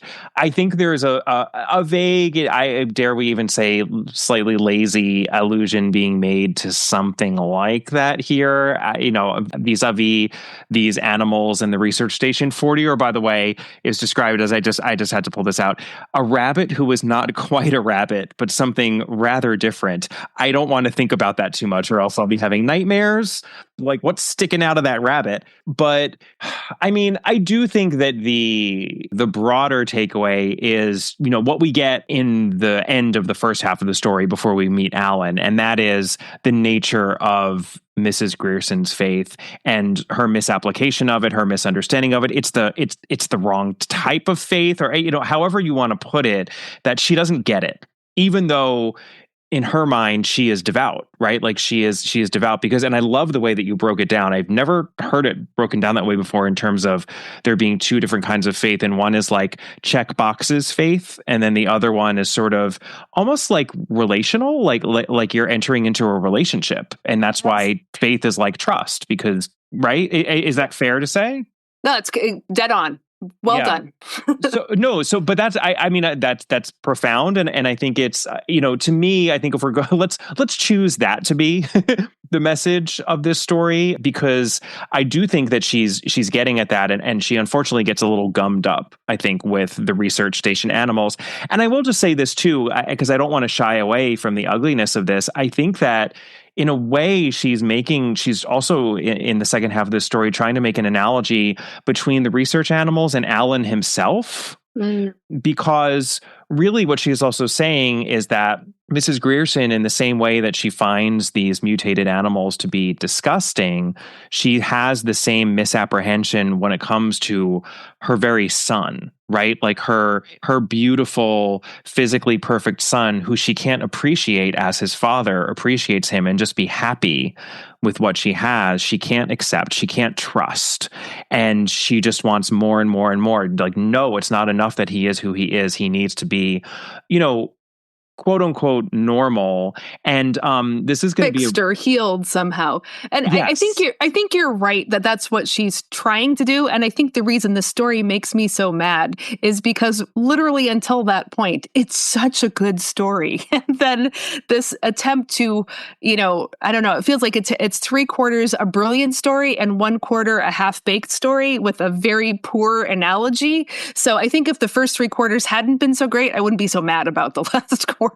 Totally. You wouldn't care. You wouldn't care as much as you obviously do. Absolutely. I think if the research animal stuff had not come into it, just the way that, the difference in attitude between Mrs. Grierson and Major Grierson, their difference in attitude toward their son would have been enough, because I actually, oddly enough, I thought of another episode that I had done earlier on the podcast with a group of guest co-hosts, and that was my episode all about ableism that I did with 3 guest co-hosts. Yeah. And so on that one of my co-hosts, Tina Hodgkinson, who I'm hoping I will see at the Agatha Christie Festival, she's usually there every year, she laid out the medical model of disability versus the social model of disability. And it's something that I've really taken with me ever since that episode. Like I have explained it to a number of people because I think it really helps in terms of how we frame disability and kind of other things too. I think you can extrapolate it to other situations. But just in a nutshell, the medical model of disability is all about what a person can and cannot do. So that person's so-called ability or lack of ability is being measured in terms of any deviations from the norm. It's like, you can't get on a bus the same way that quote unquote normal people can. So like, that's a problem, that's a disability. And this to me feels like the way that Mrs. Grierson is evaluating her son. Like he isn't acting like a 13-year-old should. A 13-year-old shouldn't still have imaginary friends. He isn't quote unquote normal. The social model of disability, on the other hand, engages with the idea that disability is a social construct rather than a personal characteristic because we are living in a society. And under that model, disability is caused not by impairments or failures, but by barriers, whether they be physical, institutional, or personal. The bus is built a certain way so that, most people can get on it. And this one person who's having a problem getting on it, well, that problem perhaps lies with the bus and not necessarily with the person. Maybe there's a way that we can change the bus and make it more accessible to everyone. And Mrs. Grierson's bigoted attitude toward her son, we could say that it's bigoted, would be one of the barriers that is holding her son back. So in this way, I think you could easily make the argument that Agatha Christie is promoting the social model of disability. She's doing so by way of just the argument that we're all God's creatures, right? Like, Major Grierson never says that. He never says anything so cliched as that, which is great. But, I think that's very much what she's doing. It's unfortunate that she then has to go the extra step and then make this very ham-fisted comparison between Alan, who is a human, and a bunch of mutated creatures like whose limbs have undergone genetic mutation due to radioactive fallout that makes me think of The Simpsons. Like at that point, I'm out, and I'm going to bring up another Christie text here. Can I comment on that first? Yeah, please, yes. Mm-hmm. Yeah.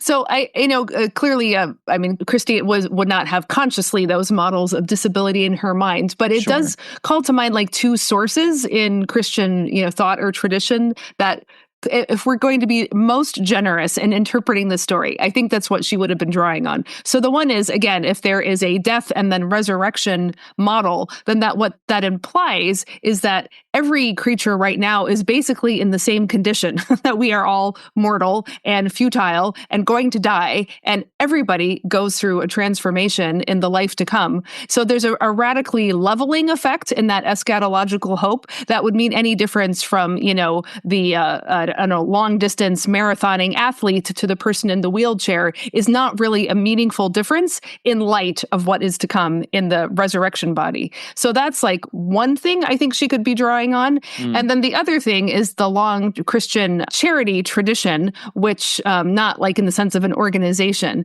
but as I mentioned earlier, that the purpose of a Roman crucifixion was basically to unperson, dehumanize, and say this is not really a member of the human race. But even, living persons were put in that category. So, for example, slaves, you were not really a human, and that's why, you could do whatever you wanted with them in all sorts of horrifying ways. And Christians said, no, you cannot do that to your slaves anymore. And even began to alter the relationships between slaves and masters. And that's just so people aren't too confused. It's very different from American slavery. Roman slavery is still not great by any means, but it's a different kind of reality. But it was so fundamentally about being unpersoned. Another one, which is quite surprising, is that children didn't really count as people. And especially newborns were not, unless the father acknowledged them, they were not persons at all. And so many people would just abandon their babies out on the hillside. Infanticide was the preferred method of disposing of unwanted children. And early Christians would, collect them, adopt them, raise them. But these were like ways of enacting the radical equalizing effect of all humans being human. We are all equal in God's eyes, as you said before. And so I think, that would have been maybe the deep waters that Christie is trying to get at here by trying to say, can't you just see Alan for what he is instead of for what he isn't? And so I think that's where she would have been drawing from. I wish she could have done it better. But again, if we're being generous, I think that's what she's aiming for. Yeah, well, thank you for that, and you're setting me up for that last little point I wanted to make, which is that I think that this book is to, the social model of disability or those sorts of Christian precepts that you were just talking about. This book is to all of that as Hickory Dickory Dock is to multiculturalism.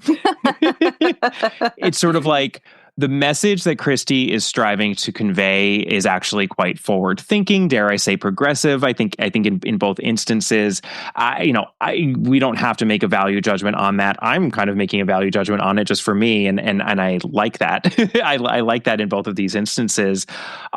And while we can critique the heck out of the imperfect substance of the message in both stories, and boy, they're very imperfect, I think, both as to this short story and Hickory Dickory Dock, I think we can also give her credit for trying to convey the message at all.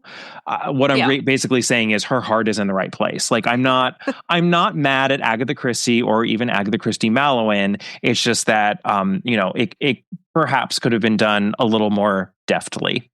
Yeah. And maybe when you're Agatha at that stage in her career, even the editors don't dare say, could you take one more pass at the story, think it through a little bit more? This was clearly a passion project. They weren't going to argue with her. Yes. Oh my God, completely. Well, before we read out that poem, the last point I have to make, because I think it ties into so much of Christie's mystery text, actually, is just the very basic fact that Mrs. Grierson, Janet Grierson, is a mother. And, we have so many depictions of motherhood in Christie.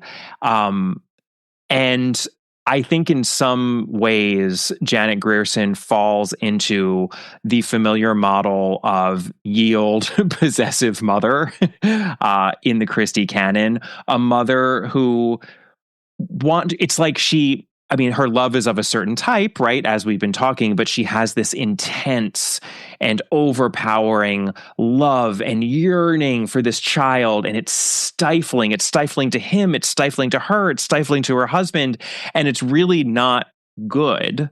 And I think we see her depict that possessive, self-destructive kind of a love over and over again. There's a fairly benign version of that having to do with Carrie Louise Saracold in They Do It With Mirrors. We get a much sadder and more problematic version of it in Rachel Argyle in Ordeal by Innocence. And then, of course, the most monstrous version of all is Clotilde Bradbury Scott in Nemesis. I picked out those three just to give a sense of the spectrum that I think exists in Christie. And Janet Grierson is, I think, still more on the benign end, honestly, of that spectrum. But I think she is absolutely on that spectrum. I mean, the most surprising thing is that she's not an adoptive mother, because I think so often in Christie, these mothers tend to have adoptive relationships with their children. They're not necessarily blood related. And I in a weird way, it's almost commendable that this is a blood relationship, because any of the weirdness that I think I certainly perceive in some of those relationships vis-a-vis adoptive parents is not here. Like, that is not here, but the idea of a possessive mother love is. And then the last mother I just have to bring up to sort of cross the T or dot the I on this point about mothers is the mother in The Mirror Cracked from Side to Side, which was first published in 1962. So that had to have been fresh in her mind when she was working on these stories, I imagine. I mean, who knows exactly when she was writing these stories, especially since it must have been a little bit of a side project.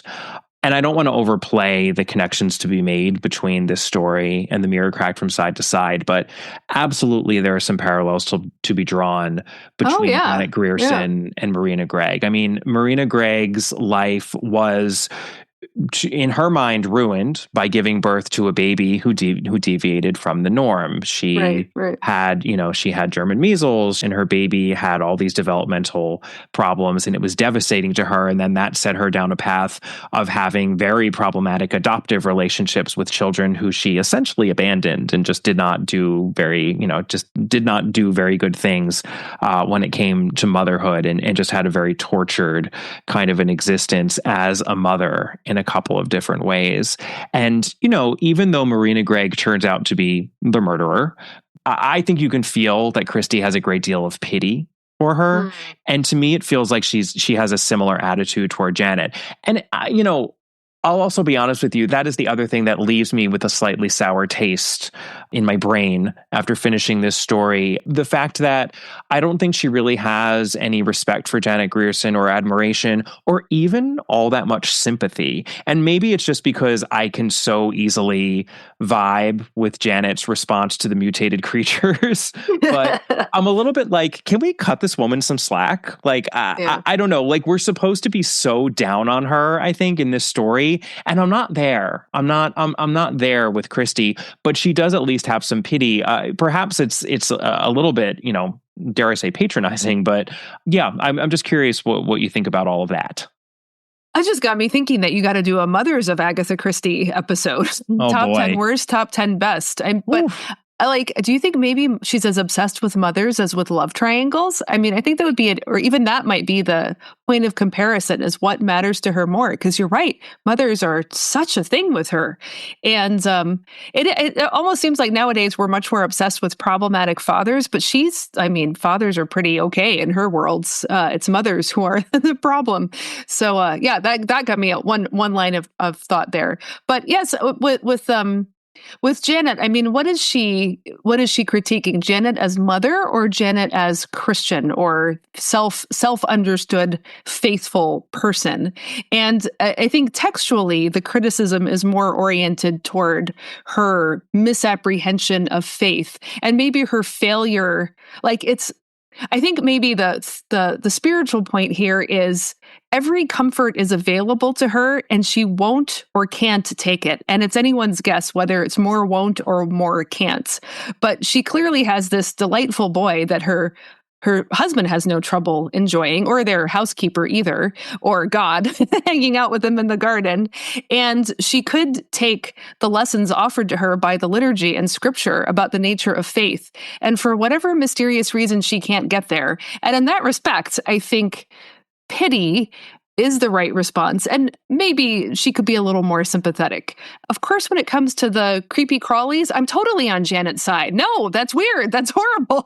And that's why it frustrates me so much, because it otherwise undercuts such a profound story. Yeah, that's interesting. It's a little bit like her failings as a Christian are wrapped up in her failings as a mother also. And it makes me think a little bit differently about that wonderful moment in The Mirror Cracked from Side to Side when Marina Gregg has that frozen look of horror. And what is she staring at? She's staring at a Virgin and Child painting. Right. Yeah. She's staring at, Mother Mary with baby Jesus. Right. But again, all right. So because Agatha is so sophisticated most of the time, except when she's not talking about mutants, a mother and child, like a Madonna and baby, of course, is beautiful and flawless. But when Mary presents Jesus in the temple, Simeon warns her, a sword will pierce your heart. And so the other most famous Mary and Jesus image is the Pietà, her holding her son's dead body. So it's like Marina and Janet Grierson both want the beautiful, iconic, look at me, what a wonderful mother with a perfect child I am. They both refuse the cross in a sense, the suffering, the pain, the acceptance, even in grief, that is a necessary part of being a parent. Yeah, they want all the joy and none of the pain. And, Marina has this idea of what it means to, what motherhood is and what motherhood should do for her, right? And because she doesn't get the perfect baby, which for her involves, a baby that is cognitively, quote unquote, normal and also blood related to her, right? Like she needs that. Yeah. Like she needs that. What I think would appear to her or feel to her like the full package, so to speak, and she never gets that.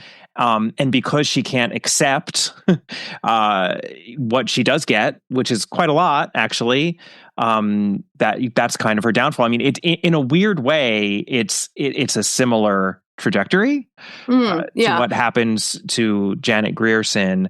It's just that, there's a lot more going on in The Mirror Cracked from Side to Side, and thank goodness there are no mutant creatures in that novel. So. But I think, I have a lot less sympathy for Marina because she seems, as a movie star, so obsessed with performance. You don't get the impression that Janet Grierson wanted to perform motherhood. And I think in that respect, she's more tragic precisely because this is where I disagree with the rector, because the issue for her is not ignorance. There's something much more profound blocking her ability. And so, like I said before, faith is something like the success of God breaking through your barrier. Like, her barrier has not yet been broken through. And the people around her are, well, I don't know, who knows about the people in the church, but her husband's like, he's gotten it. And the boy hangs out with God. But poor tragic Janet cannot. Again, if it weren't for the mutants, what an amazing story this would have been. What an amazing story. No, I know. And it's not like Major Grierson is, living the perfect life. I mean, I actually found it very affecting. I actually just had to look up the moment so that I got it right. When Alan shows him Raytheon, the first creature that we see, he says, "Very nice, my boy." And Christie writes, "With a slight effort." He says that with a slight effort. So he's got to try too. It's not like he's loving this, but he has accepted. He is sort of doing what he needs to do. And I also just found myself at the end of the story wondering, but what about Janet? So I guess she's just doomed. That seems to be the answer. It's sort of like Alan's figured it out, Major Grierson has kind of figured it out, and Janet is just stuck.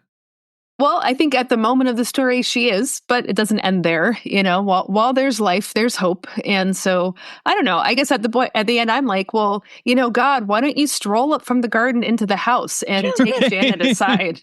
Well, actually, you know what? That is not to spoil too much, but that's basically the story of the water bus. So I think it's a good thing that will be our last one, because maybe that is, in a way, the redemption of the Janet Grierson type figure. Excellent tease for the water bus, our final story.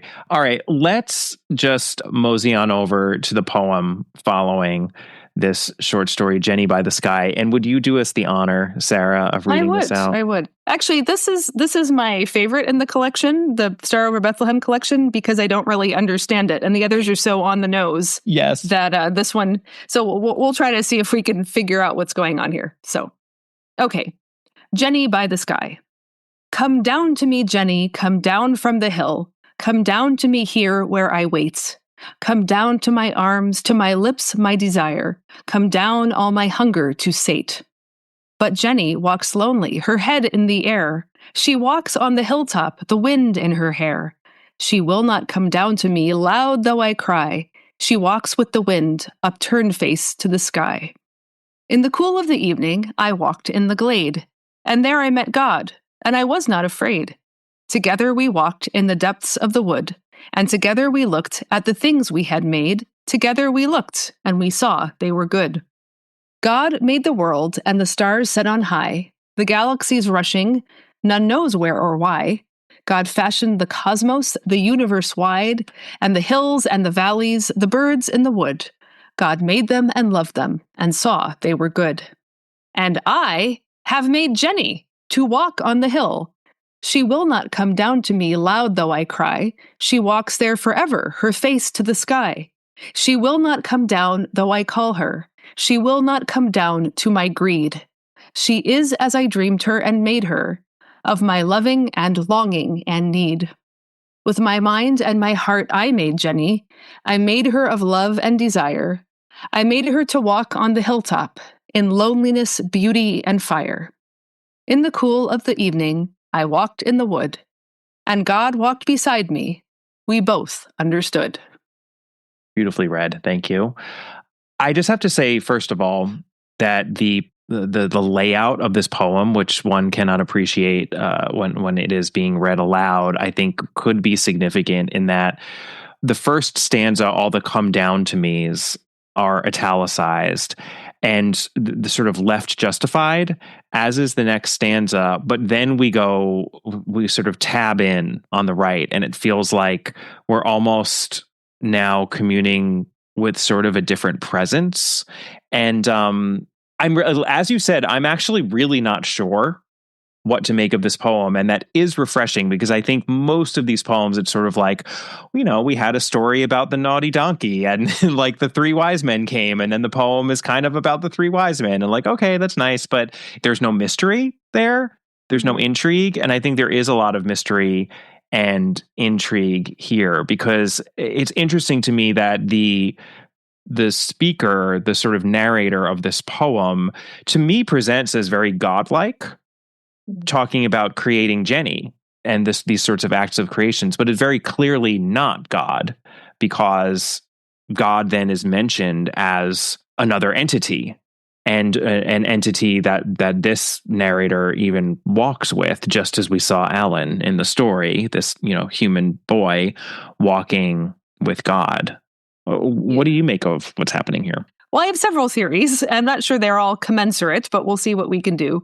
The first is, I just kind of wondered if the first stanza was maybe like a folk song that she has in italics. It sounds like the kind of thing that could be, sung in the hills and dales of rural England, and she was inspired by it. I don't know. A musicologist maybe can tell us.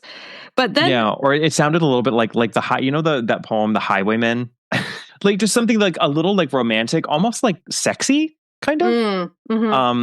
Yeah, folksy, sexy. Yeah. Let's say. Yeah, right. So what I got out of it, I sort of thought this was like a Pygmalion type story, where the I who narrates it created this perfect woman who's the figment of his imagination, and somehow tried to make her come to life. But if she didn't obey him. Like she ran off and had her own will, so he couldn't just create, like in Pygmalion and Galatia, like something that he could control and have.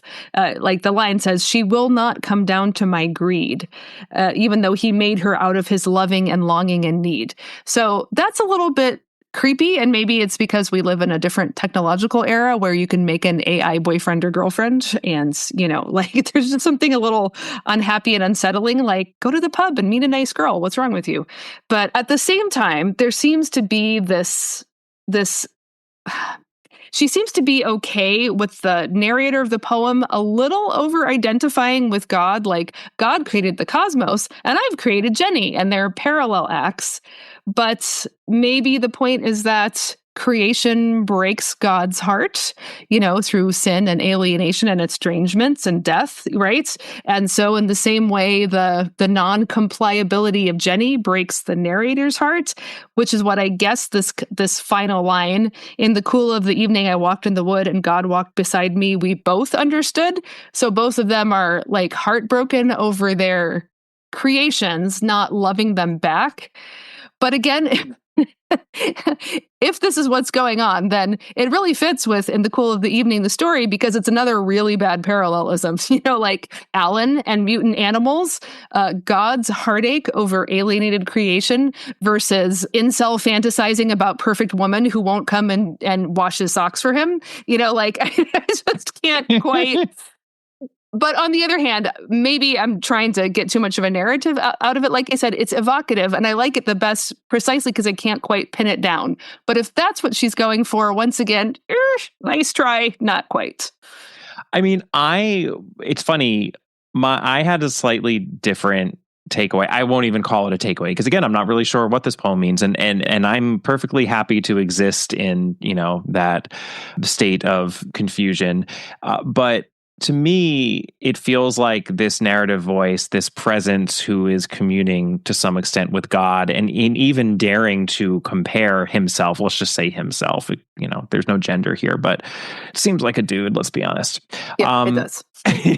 He says that God made the world and the stars set on high, the galaxies rushing, none knows where or why. He fashioned the cosmos, the universe wide, and the hills and the valleys, the birds and the wood. God made them and loved them, and saw they were good. And then he says, "And I have made Jenny." For all of the longing that's expressed about Jenny and her beauty and her inaccessibility, and we can feel all of that longing. And he does refer to, he says, "And she is as I dreamed her and made her, of my loving and longing and need." He never really says that he loves her, though. Like, there's not, I don't see the same relationship between this narrator, this dude narrator, and Jenny as there is between God and all of God's creatures. Yeah, no, there isn't. That's why I find the parallelism unhappy. But I think maybe the poem is aware of that.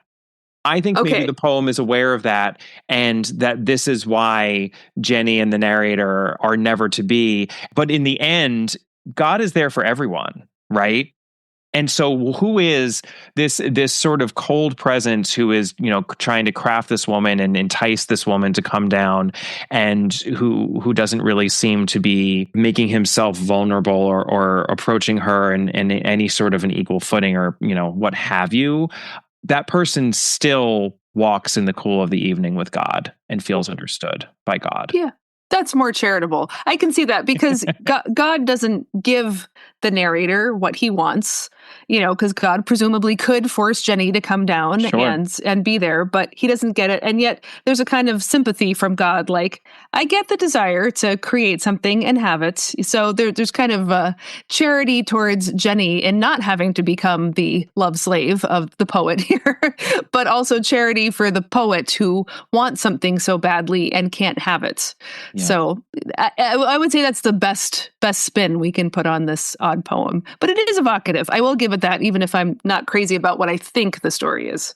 It is evocative. I think it's actually well crafted. This is not a podcast about Agatha Christie the poet for a reason, mainly because she didn't publish that many poems. I mean, there's just not a lot there. And I mean, my copy of Star Over Bethlehem actually then has all of her The Road of Dreams poems immediately following it. But, she didn't write that much poetry, and that's not what she's celebrated for. But I think it's still interesting to read them because they're words that Agatha Christie wrote. And I love reading absolutely everything that she wrote. And I think I'm actually very curious to hear if there are listeners out there who have a completely different interpretation of that poem, or maybe only a slightly different one. If you feel like you have anything of note to say about this story or the poem or anything having to do with the Star Over Bethlehem collection, please do write in. We've already gotten a number of responses from the episodes that we've done thus far. And, I love hearing listener responses in general, but I think that these are some of the more unplumbed depths of Agatha Christie and the Christie verse that we have, which is why I cherish being able to do this, and in particular being able to do it with you, Reverend Dr. Sara Hinlicky Wilson, because you really do, I think, just give us so much vital theological context for these stories, because it really is so apparent to me now that we have parsed them as much as we have, that was Christie's context, and that, that she was writing these as a Christian steeped in these texts and these sorts of theological principles. And I just really, really appreciate that you have been able to share them with all of us. And we're not done yet. I don't want this to be over, and it's not over quite yet. Excellent. Well, this has been a great treat for me. I mean, I think I'm the only working theologian in the world who gets to work on Agatha Christie as a major source text. So, this is pure joy and privilege right here. And let me just say, happy Easter. Thank you. And likewise. Thank you again to Sara Hinlicky Wilson. She never disappoints. She is so full of knowledge, and I think she has really enriched our reading of the Star Over Bethlehem collection. There's no doubt about that. I hope you all enjoyed our discussion of In the Cool of the Evening, and happy Easter to all those who celebrate.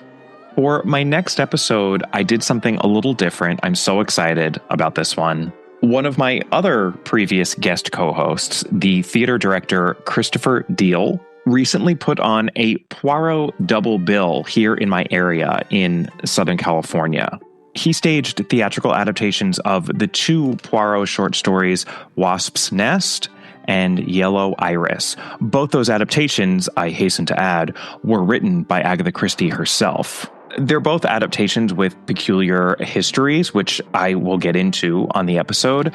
I interviewed Chris, but I also recorded myself attending the performance of these two wonderful plays, which did so well that Chris is actually going to be putting them on again in the near future in my area. And don't worry, I'll give you all the details when I do my episode in 2 weeks' time. But this is going to be another Christie in the theater episode. And I really think we can't do enough of those because Christie's enduring appeal on the stage is such an important part of why she continues to endure overall as powerfully as she does. And that really is the ultimate mystery that we are always trying to solve on this podcast.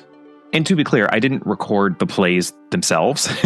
You're not going to be listening to an audio version of a play that I attended, but you will be listening to my ramblings on the way to the play. I even managed to entrap an audience member into doing an interview, as well as an actor from the play after the performance, my post-show musings, etc., etc. Very, very exciting. We'll all be attending the theater together. In the meantime, if you want more all about Agatha, you could always head on over to the podcast's Patreon page. I discussed The Leavenworth Case by Anna Catherine Green. Very important foundational mystery for the Golden Age overall, but for Agatha Christie in particular. This book influenced Christie, especially when she wrote The Mysterious Affair at Styles. There is, in fact, one plot device in particular that she lifted from the Leavenworth case. And I never really knew just how shamelessly she did lift it until I read the Leavenworth case. Really, really interesting 19th century American mystery.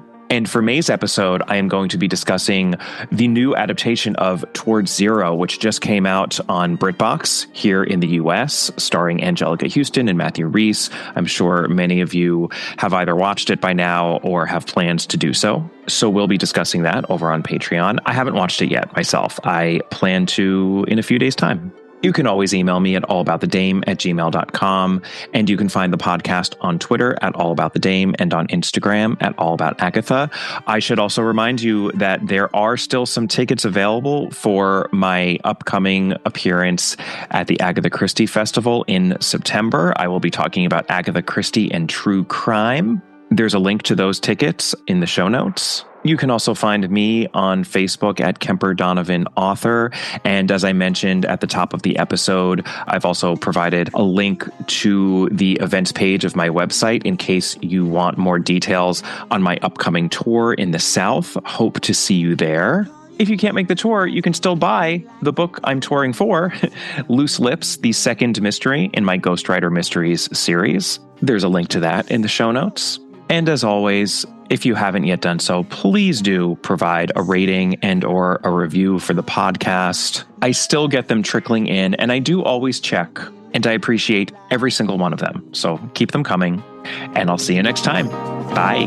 You always keep me guessing. I never seem to know what you are thinking. And if a fella looks at you, it's for sure your little eye will be a winking. I get confused 'cause I don't know where I stand, and then you smile and hold my